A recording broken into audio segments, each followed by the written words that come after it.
Hey everyone, welcome back to Crazy Tech Tricks. In this video, I will show you how to pin Gmail directly to the taskbar in Windows 11.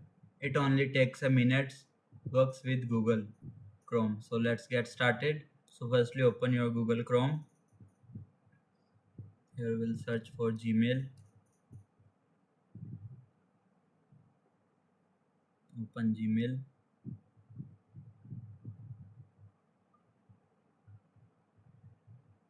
Now step 3, create a Gmail app shortcut.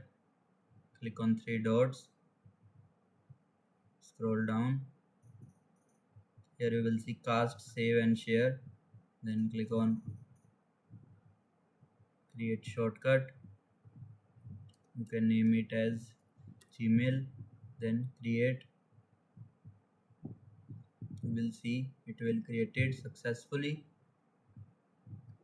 Now the task is set it to pin to taskbar.